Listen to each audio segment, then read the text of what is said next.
Doctor Who has always kept a tradition of celebrating during the festive season. We've had New Year's specials, Easter specials, and of course, Christmas specials. A lot of these Christmas specials have been debated over the years, but there's one particular episode that slips under the radar. This episode is The Unquite Dead. Now, I know what you're thinking, we were never actually given a Ninth Doctor Christmas special, but this is the closest we ever got. It's bizarre that we were ever given this episode at all, considering it aired in the middle of spring, but I'm incredibly thankful that we did. There are always episodes that seem to be forgotten about in Doctor Who, and The Unquite Dead is one of them, not just for Series 1, but for the whole of New Who. If it had aired in a 60-minute time slot on December the 25th, then I reckon this one would be well remembered. However, it was played down to be another standalone story in the season, despite being sandwiched between the stories where the Earth explodes and the other one with the farting aliens. It's surprising that the Christmas episode where Cardiff is invaded by ghosts and the Doctor meets Charles Dickens seemed to be the most forgotten and least popular out of the bunch. Especially for Mark Gatiss' first TV story after writing for the expanded media for years, the plotline itself holds up extraordinarily well. This festive episode kicks off with a grim opening scene in which we're introduced to Mr. Sneed, accompanying Mr. Redpath, who is mourning the loss of his grandmother, Mrs. Peace. Despite Mrs. Peace being dead and gone, she wakes and begins to attack her grandson and eventually kill him. Mr. Sneed runs in calling for his assistant, claiming, "We've got another one." This goes to show that this is not a one-off occurrence and just how desensitised to it they are, also referring to the corpses as the stiffs. He proceeds to wrestle with the corpse before she breaks out and is soon roaming the streets. This sequence provides one of the most eerie shots since Doctor Who's revival.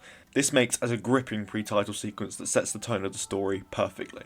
After the titles and some nice console room dialogue, the Doctor and Rose wind up in 1869 Cardiff at Christmas. The production team nail the setting perfectly. The costumes and the sets all look perfect considering they were on a tight time schedule. We are introduced to a brooding Charles Dickens. This is a great way of representing a historical figure rather than over-glorifying him to be some hero. When the Doctor meets him, it isn't like he's reading a Wikipedia article, there's a lot more character to Dickens.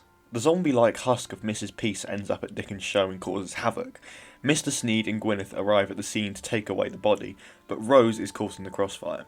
The Doctor and Charles follow the carriage to a funeral care where Rose has been taken.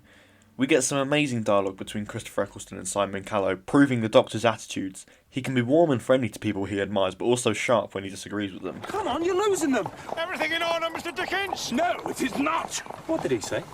Let me say this first. I'm not without a sense of humour. Dickens. Yes? Charles Dickens. Yes? The Charles Dickens. Should I remove the gentleman, sir? Charles Dickens. You're brilliant, you are. Completely 100% brilliant. I read them all.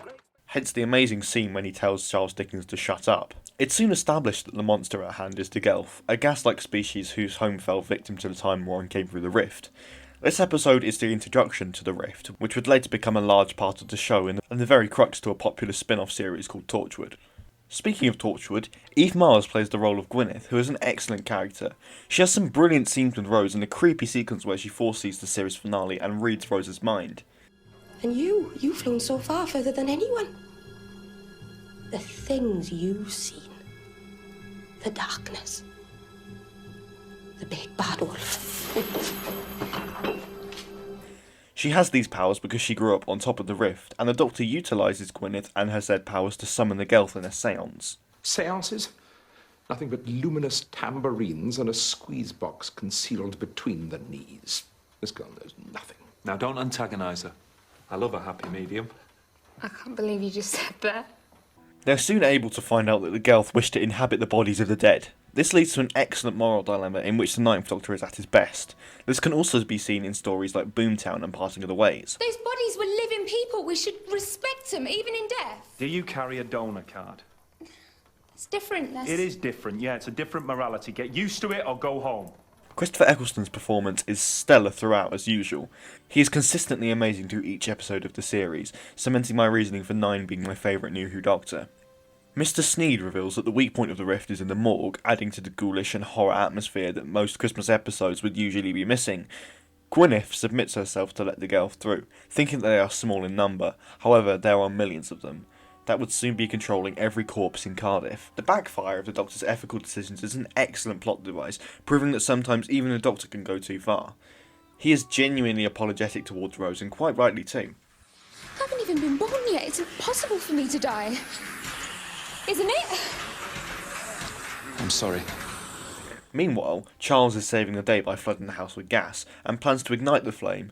Gweneth saves the day by sacrificing herself and lighting the match, therefore killing the Gelf and saving the Doctor, Rose and Charles Dickens. Overall, I quite like The Unquiet Dead. It's a shame it falls under the not-so-looked-upon stories of the show's history, but then again, so does some even better stories from this perfect season. If it had been turned into a Christmas special for Series 1 whilst Christopher Eccleston was still in his glorious reign as the Doctor, it would have been better remembered. This one is definitely an unsung hero, considering it was the catalyst for such great things to come, including Bad Wolf, Torchwood, Celebrity Historicals, and of course the first instance of a new series Christmas episode. Here on Cynical Who, me and Max will be looking up on the Doctor Who Christmas specials this December, so consider subscribing, it would really help us out a lot, and we hope to deliver a sleigh full of content for you this Christmas.